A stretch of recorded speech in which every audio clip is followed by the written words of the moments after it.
Hello भाई लोग। तो कैसे हो आप लोग? वेलकम टू इंग्लिश पढ़ो।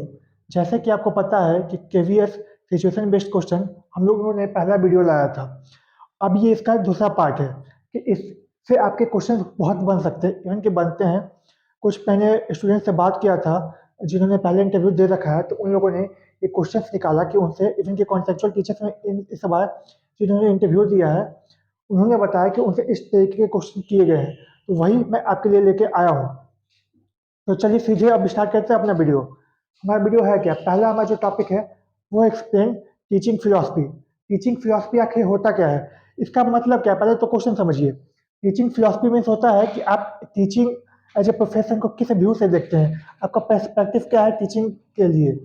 ठीक है। तो टीचिंग फिलॉसफी में आप ये कह सकते हो कि सर, जो टीचिंग है या कोई एजुकेशन है, ये कोई लग्जरियस राइट नहीं है कि जिसके पास पैसा है वही अवेल कर सके। ये एक फंडामेंटल राइट है कि जो गरीब से गरीब आदमी भी इसको प्राप्त कर सके। या कोई ट्रांसजेंडर पर्सन, बहुत भेदभाव होता है हमारी सोसाइटी में, ट्रांसजेंडर्स को स्कूल में नहीं जाने दिया जाता है। इवन कि अभी कुछ रूरल एरिया में इंडिया के कास्ट बेस्ड होता है कि कोई निचले कास्ट का बच्चा है तो उसको स्कूल में एडमिशन नहीं मिलेगा क्योंकि उसका पढ़ने का कोई राइट नहीं है। तो मेरा जो टीचिंग फिलॉसफी है, मेरा टीचिंग फिलॉसफी ये है कि हर बच्चे को एजुकेशन मिलना चाहिए irrespective of caste, case, financial status और एनीथिंग, राइट। आप ये कह सकते हो। दूसरा आप ये कह सकते हो कि सर, हर बच्चे में पोटेंशियल होता है, ग्रोथ होता है लर्न करने का। तो मैं उसको उसके अकॉर्डिंग एजुकेशन देना चाहूंगा, मैं उसको उसके अकॉर्डिंग पढ़ाऊंगा, ताकि मैं उसमें से जो उसका पोटेंशियल है उसका पॉजिटिव आउटकम, पॉजिटिव ग्रोथ निकाल सकूं। दूसरा आपका ये हो गया। तीसरा ये हो गया कि सर, मैं एजुकेशन को बहुत इंजॉयबल बनाऊंगा। मीन्स कि कोई बच्चा जो है टेंशन लेके ना पढ़े, एकदम आराम से हंसते खेलते सीख जाए। जैसे कि मैं बहुत सारे अपनी टीचिंग मेथड से यूज करूंगा जिससे बच्चा खेल खेल में हर चीज सीख जाए। फ्रेंडली इन्वायरमेंट दूंगा क्लास में, ताकि बच्चा जो है अपना आइडिया इजीली एक्सप्रेस कर सके और विथ कॉन्फिडेंस वो अपने सारी बातों को रख सके। तो ये कुछ आपके टीचिंग फिलॉसफी हो सकते हैं। अगले क्वेश्चन पे आते हैं। अगला क्वेश्चन जो है आपका, what personality traits should teachers have. एक टीचर में कौन कौन से गुण होने चाहिए, हिंदी में इसका अर्थ यही है। तो एक टीचर में सबसे ज्यादा पहले क्या होना चाहिए, सबसे पहले तो उसको अपने सब्जेक्ट में अच्छा खासा नॉलेज होना चाहिए। सेकंड क्या होना चाहिए, उसमें एक पेशेंस लेवल मेंटेन होना चाहिए। हो सकता है कोई बच्चा थोड़ा कम जल्दी समझता हो, तो उसको टाइम लगता हो समझने में, तो उसमें पेशेंस होगा तभी तो वो बच्चे को समझा पाएगा, उसको टाइम दे पाएगा। थर्ड, एडेप्टेबिलिटी होना चाहिए। मीन्स कि हर बच्चे का लर्निंग का तरीका अलग होता है, तो हमें उस बच्चे के अकॉर्डिंग अडेप्ट करना पड़ेगा कि हम उसको कैसे पढ़ाएं ताकि उसको वो चीज अच्छे से समझ में आ जाए। फिर आपका होता है कम्युनिकेशन स्किल। आप अच्छे से, आपको पता है कि टीचर जो होता है क्लास का लीडर होता है, तो जब तक आपके पास एक अच्छा कम्युनिकेशन स्किल नहीं होगा तब तक बच्चे आप पे एंगेज ही नहीं करेंगे। जब बच्चे आप पे एंगेज ही नहीं करेंगे तो आपका बात सुनेंगे नहीं, तो लर्निंग तो बहुत दूर की बात हो जाती है। फिर आता है पांचवा, ऑर्गेनाइजेशन। एक टीचर को एक ऑर्गेनाइज होना चाहिए, क्योंकि जब वो क्लास में एंटर करेगा तो उससे पहले वो लेसन प्लान, हर तरीके का प्लान बना के जाता है। ठीक है। फिर आता है छठा आपका इंट्यूजम। इंट्यूजम ये होता है कि मतलब एक टीचर जो है हमेशा एक्टिव रहना चाहिए कि अगर कोई बच्चा उससे पूछने आ रहा है तो उसको डजेंट मैटर कि वो किस मूड में है, उसका मन है या नहीं पढ़ाने का, उसको हमेशा उस बच्चे की हेल्प करनी चाहिए। ठीक है। और एक टीचर को फ्लेक्सिबल होना चाहिए। मीन्स कि अगर कोई बच्चा आपको रात के 8 बजे उसको कुछ प्रॉब्लम हो रहा है और वो आपका व्हाट्सएप कर रहा है कि सर मुझे समझ में नहीं आ रहा है, तो ये नहीं कि सर अभी मैं आपको ये स्कूल में बताऊंगा, अभी ये कोई जानने का टाइम है क्या, आप ऐसा रिप्लाई करोगे नहीं। अगर कोई बच्चा आपसे पूछ रहा है तो आपको उसी फ्लेक्सिबल मूड में आप उसको शॉर्ट में वहां पे भी समझा सकते हो। बाकी बोलोगे कि बेटा मैं आपको बाकी चीजें डिटेल में क्लास में समझा दूंगा। तो ये कुछ ट्रेड्स हैं जो आप अपने आंसर में मेंशन कर सकते हो। तीसरा है कि how will you deal with different culture in your classroom. एक इंक्लूसिव क्लासरूम क्या होता है, एक इंक्लूसिव क्लासरूम वो होता है जहां बहुत सारे सोसाइटी, बहुत सारे कल्चर के डिफरेंट डिफरेंट बच्चे आएंगे। किसी का कास्ट अलग होगा, किसी का क्रीड अलग होगा, कोई डिफरेंट कल्चर से होगा। एक्चुअली आप केंद्रीय विद्यालय में जा रहे हो, ठीक है। तो ये जो केंद्रीय विद्यालय आपका वो सेंट्रल गवर्नमेंट स्कूल है। जैसे कि यहाँ आपको मैक्सिमम लोग जो मिलेंगे वो किसी के, हर के माता पिता कहीं ना कहीं कोई आर्मी में होंगे, कोई ना कोई सेंट्रल गवर्नमेंट का एम्प्लॉय होगा, मैक्सिमम लोग, नॉट एवरीवन पर मैक्सिमम लोग। तो सब डिफरेंट डिफरेंट कल्चर से आएंगे, सारे के बच्चे डिफरेंट डिफरेंट कल्चर के होंगे, ठीक है। तो आप वैसे डिफरेंट कल्चर को कैसे मैनेज करोगे क्लासरूम में, सबसे इंपॉर्टेंट पॉइंट। तो सबसे पहले कि आप उनके कल्चर के प्रति रिस्पेक्टफुल हो गए। आप रिस्पेक्टफुल हो गए तो बच्चा आपके साथ मतलब अच्छा फील करेगा, वो अपने आइडिया को अच्छे से एक्सप्रेस कर पाएगा। दूसरा कि आपको थोड़ा बहुत उसके कल्चर के बारे में जानकारी रखना चाहिए। आप उसके कल्चर के बारे में जानने की कोशिश करोगे, थ्रू गूगल हुआ या आप उस कल्चर के किसी दोस्त से आप मिलोगे तो उससे पूछोगे। अगर आप उस कल्चर के बारे में कुछ जानते हो तो बच्चा आपके साथ बहुत कंफर्टेबल हो जाता है, वो बहुत खुशी खुशी आपसे सारे बात शेयर करता है, आपके सारे प्रॉब्लम शेयर करने आएगा, आप अपने सारे जो कुछ भी वो सोचेगा वो आपसे शेयर करेगा।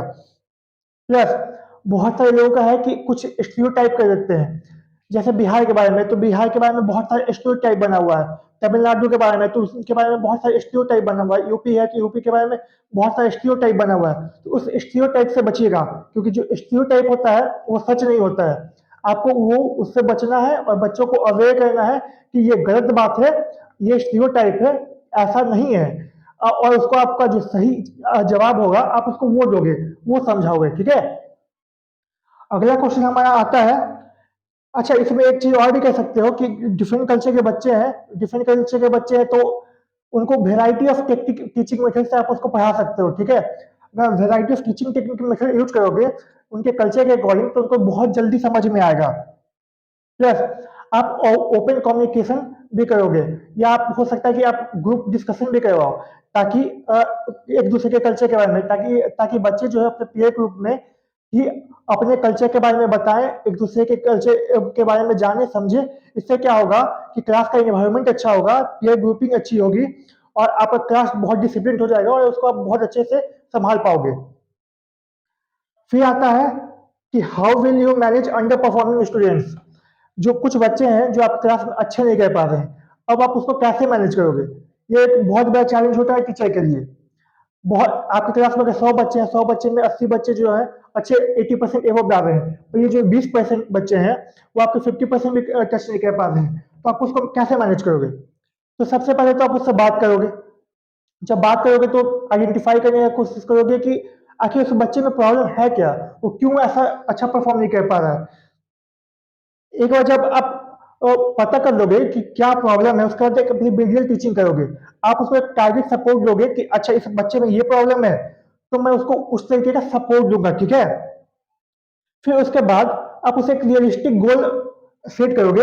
आप ऐसा नहीं हो कि वो बच्चा अभी 50% ला रहा है तो आप उससे एक्सपेक्ट, आप जब रिमेडियल टीचिंग करोगे उसके बाद आप उससे ये एक्सपेक्ट करोगे कि वो सीधे 90% लाए, वो 90% नहीं ला पाएगा। तो आप उसे एक रियलिस्टिक गोल सेट करोगे कि नहीं, 90% नहीं, ये बच्चा अभी 50% ला रहा है, तो अगले एग्जाम में मैं एक्सपेक्ट कर रहा हूँ कि ये 55 to 60% अचीव कर लेगा।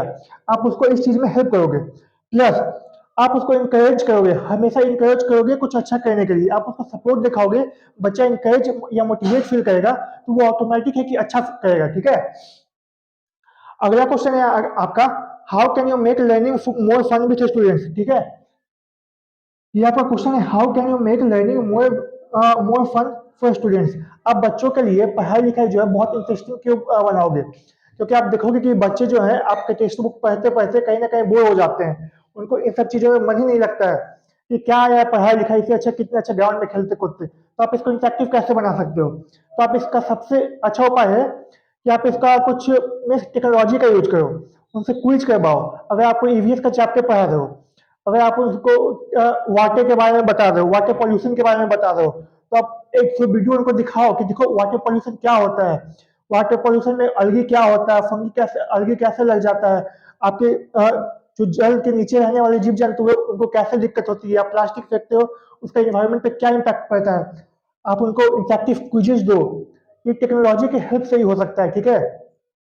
प्लस आप जो उनको पढ़ाते हो तो बहुत सीरियस होकर नहीं पढ़ाना है, आप हंसी मजाक उनसे कर लिए, आप उनके साथ ह्यूमर क्रिएट कर सकते हो, तो आप इस तरीके से अगर पढ़ाओगे तो उनको बहुत जल्दी समझ में आएगा।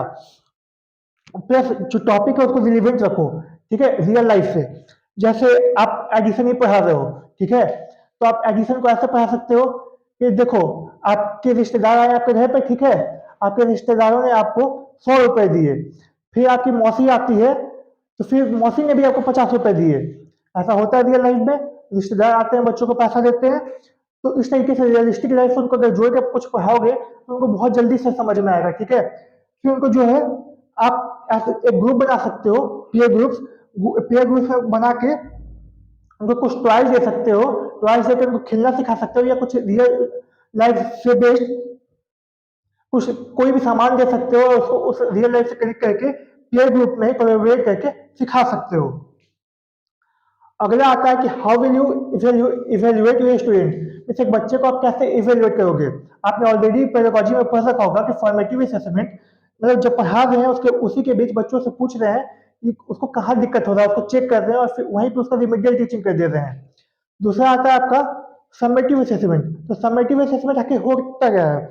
मीन्स एग्जाम के बाद जो फाइनल एग्जाम आपका होता है उसके बाद रिजल्ट पब्लिश होता है, वो आता है आपका समेटिव असेसमेंट। आप वो कह सकते हो। फिर आप कह सकते हो सेल्फ असेसमेंट। सेल्फ असेसमेंट क्या होता है कि बच्चा खुद में ही खुद को ही एसेस कर रहा है कि आखिर उसमें क्या कमी है, आखिर वो बाकियों से कैसे कम पिछड़ जा रहा है, या बाकियों से कैसे कम अच्छा कर पा रहा है किसी एग्जाम में। तो सेल्फ असेसमेंट के लिए भी आप उसको प्रोत्साहित कर सकते हो। फिर आता है आपका पीयर ग्रुपिंग। आप पीयर में जब आपस में वो बात करेगा तो वो क्रिटिकल थिंकिंग करेगा, ठीक है। एक बच्चा दूसरे के बच्चे की गलतियां निकालेगा, इससे क्या होगा कि उनका क्रिटिकल क्रिटिकल थिंकिंग भी बढ़ेगा। तो ये कुछ टाइप के असेसमेंट है जो आपको करने चाहिए, ठीक है। एक होता है परफॉर्मेंस बेस्ड असेसमेंट, कि आप परफॉर्मेंस बेस्ड असेसमेंट कैसे करोगे। मीन्स कि कोई बच्चा जो है किसी सब्जेक्ट में बहुत अच्छा कर रहा है, फिर आप उसका परफॉर्मेंस नापोगे कि अरे यार इस पिछले एग्जाम में तो इस बच्चे ने 75% मार्क्स लाए थे, पर इस एग्जाम में वो 70% ही ला पा रहा है। या फिर पिछले एग्जाम में ये 78 लाया था, इस एग्जाम में ये 72 ला पा रहा है। अगर आप उसका परफॉर्मेंस असेसमेंट करते रहोगे टाइम टू टाइम, तो आप देखोगे कि उसमें क्या कमी है, क्या कमी नहीं है। आप अगर ऐसा चेक करते रहते हो और फिर उसका दूसरा रिमेडियल टीचिंग करते हो, तो आपका ये जो है और ये आपका इवेल्युएशन जो है अच्छे से हो जाएगा। आप ये आंसर इंटरव्यू के सामने दे सकते हो। आपको पॉइंट पूछेंगे, आपको इतना डिटेल में तो वो आपसे ज़्यादा जानेंगे नहीं क्योंकि उतना टाइम उनके पास भी नहीं होता है।